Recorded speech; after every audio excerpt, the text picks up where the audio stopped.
Hello there, and welcome to another episode of Heart to Heart. Well, today we're talking about doing the most and not listening. My name is Deitra, and I'm the founder of Circle Health Coaching LLC, and I'm the heart health coach with a passion to empower Black women to live at their optimal heart health using lifestyle interventions that are evidence-based and culturally relevant. So I would love for you to go ahead and subscribe to my channel and hit the notification bell so that you receive notification or alerts when I upload a video. Share this video with the sister who you feel could benefit from the information. And I would love to hear your comments down below of how this information is impacting you. Well, you may be asking again, if this is your first time, welcome. And if it's your time coming back again, welcome back. But again, the Heart to Heart series is a girl talk over a glass of red wine. And I use the quotations red wine because our red wine here on this channel is hibiscus tea. Now, being a Southern girl, the house wine of the South is sweet tea, and I just up-leveled it a little bit to make it hibiscus tea because hibiscus has heart health benefits in that it's a plant grown in the tropical region, and it relaxes the blood vessels, which ultimately helps in lowering your blood pressure. So go ahead and pour your red wine in. Cheers to you, and let's chat it up. So now let's get back to what I was saying. Doing the most and not listening. Okay, so you remember last week when we talked about men and women are different and about the heart attack symptoms, how they are different with each gender. I also referenced Go Red for Women, which is a movement of American Heart Association that raises the awareness of heart disease in women and really saving the lives of the women by, again, empowering them with the tools and resources to help them live at their best life and best health. So I have been a Passion Committee member. It's a Go Red Passion Committee member since 2011. And each year, the Go Red for Women, and as a reminder that the first Friday of every February is Wear Red Day. And again, that's raising awareness. And I know February is Heart Health Month, but the first Friday is Wear Red Day. Sorry, I digress, but just wanted to share that with you. But each year, the organization selects, they do a casting call to select real women with real heart stories. And all of the stories are very touching, but there is one that stood out to me from in 2013. She was one of the real women. And her name is Gail Alexander Wright. And her story really stood out to me because as you'll hear, and I'm going to read it to you in just a moment, you'll hear, I kind of saw myself in her story and all the things that she did. And you may find yourself in her story as well. So allow me to just share a little bit about her. So again, her name is Gail Alexander Wright. And she was she's still living, is a thriving young woman. And at the time, when she had her real story, she was sharing that she was an active drilling reservist in the U.S. Navy. She was the owner of a custom cake business. She was a hands-on mom with her teenage daughter. She was a wife to a husband that was stationed in Iraq. And now this was the thing, she was an avid exerciser. Sounds like she was the picture of health, right? Well, allow me to read a little further. Well, she also trying to get all of that, pack all of that into a day. She only slept 4 to 5 hours each night. And as a result of that lifestyle of having a lot on her plate, really led to taking a toll on her body. And so at the age of 37, Gail had a heart attack. So let me share with you, like I said, doing the most and not listening. So leading up to the actual heart attack, 3 weeks before that time, she was having symptoms. And remember again, and feel free to go back to the video from last week about men and women, because I really want you to, have the information to help you, live again at your optimal health and being able to recognize signs and symptoms. But anyway, I talked about with the heart attack that it is could be an immediate and intense, or it could be over time, like over hours, over days, or over weeks before the actual heart attack. So again, 3 weeks prior to Gail's heart attack, she was having signs, but because she was busy, being busy with life and being busy with all of the things that were going on in her life, she ignored them. She was having left-sided neck pain as well as arm pain. And again, she ignored it. And then on the day of the event, thank goodness her daughter was at home. And so her daughter was able to witness this, her mom's experience in that. And Gail mentioned in her interview that, she was sweating profusely and she saw her daughter, but she couldn't articulate what was going on with her. But again, her daughter was seeing her in a sense decline right before her eyes very quickly. She again sweating profusely, and she also, her color changed because many times, because the oxygen is not going to where it needs to be, is going to the place of injury. So she started having an ashy color, really losing the color in her skin. And so thank her again, her daughter was there and called 911. And Gail now also is a Go Red for Women Passion Committee member in her state, so that she can empower other women so that they don't have to go down that road that she went down, in order to listen and pay attention to their bodies and really not overdoing it. So I want to, if we could have a little, really, it may be difficult, but I want you to receive it in love. And so with that, let's take a drink before I get into this one. Okay. So I'm not sure if you're familiar with the Black Superwoman syndrome. Not sure if have you heard of that before? And you may have not heard of it, but it is indeed a real, I won't say diagnosis, but it is truly prominent in our community. And there are 5 different behaviors that really identify the Black Superwoman syndrome. And this term was coined by a professor at the University of North Carolina, the Chapel Hill School of Nursing. So it is truly a real thing.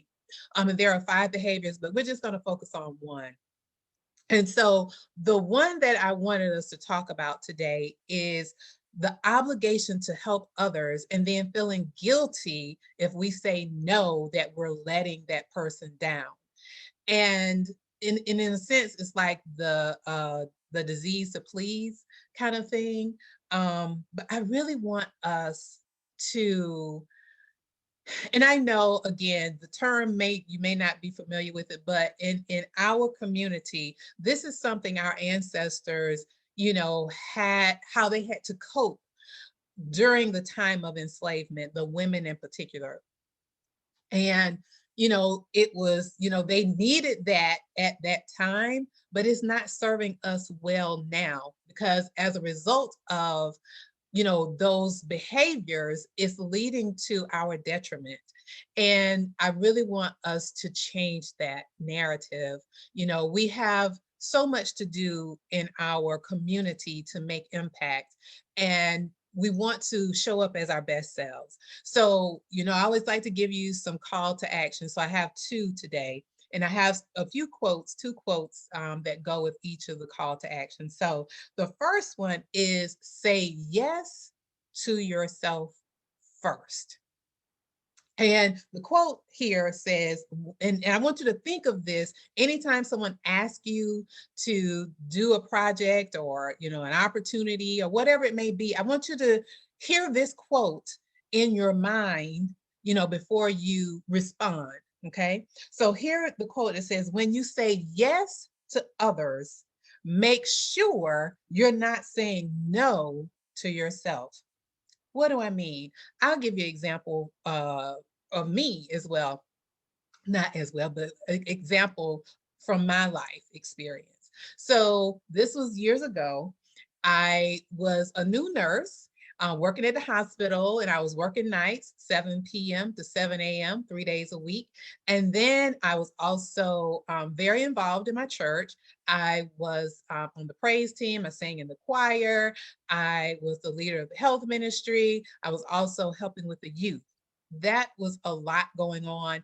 And I'm not a night person, but as a new nurse, you had to start at working at night because the seasoned nurses work during the day.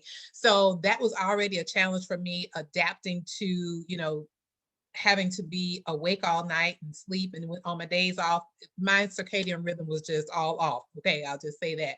And so it was just a lot. And I had to step back at some point because I was at a point of burnout. And for me, I don't know about you, raise your hand or type in the comments if this is you. When I'm at a point of burnout or very close to burnout, I get to a point of like, okay, I don't want to do nothing, just don't want to do nothing, and really having to force myself to do whatever it is. And I never want to get to that point because I love serving and love being of service to people. And I want to always show up as my best self and give my best and give, again, from a space of love. And when you overload yourself juggling so many things, you know, rather than on the back end, have to have a conversation with whoever it may be, your leader or whomever, and say, you know what, I need to back off. Rather than doing it on the back end, let's do it on the front end. And if you need to take time before you respond to them and say, let me think about it before I give you an answer, so that you can go back to this quote and say, if I say yes to them, will I say no to myself? Will that no mean no rest? Will that no mean, okay, my plate is already full, but I'm just gonna, add something else on it. The plate then becomes a platter, and then ultimately becomes a buffet. It's just too much on the plate. So again, say yes to yourself first. The second one is practice self-care every day throughout the day. The quote here, it says, self-care is so important. When you take time to replenish your spirit, it allows you to serve others from the overflow. You cannot serve from an empty vessel. And again, I like to share with you my experience. So for a year and a half, starting from like 2018 to 2020, I was a part-time caregiver in caring for my Aunt Mary. And so it required me to go home every other weekend. So I would leave on Fridays when I ended with work and travel to Macon, which is normally an hour and a half, but with traffic around here in Atlanta, it took even longer. And I would be there from Friday until Sunday and come back and start all over again to prepare for the work week. I had to, because I always wanted to show up and caring for my Aunt Mary, and not just my Aunt Mary, but being there for my mom and my cousin, because they were there every day and I was just there every other weekend. And I wanted to always show up in a space of love and, not for my Aunt Mary, for her to know that this was out of love and not feeling as though she was a burden to us. We chose to keep her home and not putting her in a facility because we wanted to care for her at home. And so what I had to do, I had to, on those weekends that I was not there, that I was home, that I made sure that I was filling myself up. If I went to the sauna, sometimes the infrared sauna, just to quiet myself and to just relax and replenish. I would also spend time with girlfriends, having a little girl talk and a little time of kikiing and all of that. Did that. At that time, that was prior to, what we're in now, going to the movies. And then I would, I love reading, so I would read. Or if it was dancing around in the house, whatever it was that would fill me up, so that, because I had a demanding job on top of everything, working long hours there, but whatever it took for me to fill myself up and um, be in a space where I could give from an overflow. One other thing now, because it's been a year almost now in a few days, that I would have been a full-time entrepreneur. And starting out the first quarter of the year, I felt like I was on that corporate hamster wheel where I was meetings back to back, back to back. I had to change that after the first quarter. I was like, because this feels just like corporate, and I could have gone back to corporate for this. So I had to start creating boundaries for myself so that, again, I could practice self-care every day throughout the day. So I start my day as a time of gratitude, a time of prayer and meditation. I get in my workout, because if I don't get the workout in the morning, it may not get done. I would also have breakfast. Then I would, and groom and get all of that, the AM care, morning care done, all of that done, and then I would log into work. I do not take meetings on Monday because that's an administrative day to get caught up from all communication that came in over the weekend. I have meetings Tuesday through Thursday, out of the office on Fridays and the weekend. I do not respond to any of the messages because I have to, again, be sure that I am taking care of me so I can show up well. When I have coaching clients and I schedule those appointments, I make sure I buffer that time. So if I have a client at 12 noon, then that session ends at 1 o'clock. I do not schedule another coaching session until 2, because I need to, again, be fully present with the coaching client. And, really after that meeting with them, I have to debrief, document, and tie that up in a sense, like in a bow, so that I'm done with that one. Take a step away from the desk, walk around, clear my mind, and so that I am fully present for the next client, because they deserve that from me, right? So all of those things I do to create the practice of self-care every day throughout the day. And then I end the day with gratitude, prayer, and writing in my journal. So whatever practice for you in order to make sure, number one, that you say yes to yourself first, and then practice self-care every day throughout the day. Those things are so important. And I know this may have been a little longer than we normally talk, but I felt that it was very important for us to share that as we are in the holiday season and, starting a new year and a whole lot of things going on. Be sure that you say yes to yourself first and that you practice self-care every day throughout the day. So thank you again for tuning in, and be sure to follow me on Facebook at Full Circle Health Coaching LLC. If you would like to subscribe to the newsletter, you can go to fullcirclehealthcoachingllc.com. And all of that will be in the description below.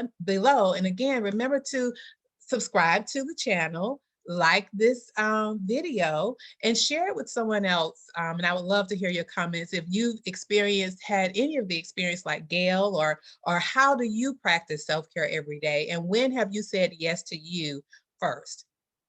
I would love to hear that in the comments. And so remember, you are the full circle. And within you is the power to create, nurture, and transform. So until next week, tap into your power.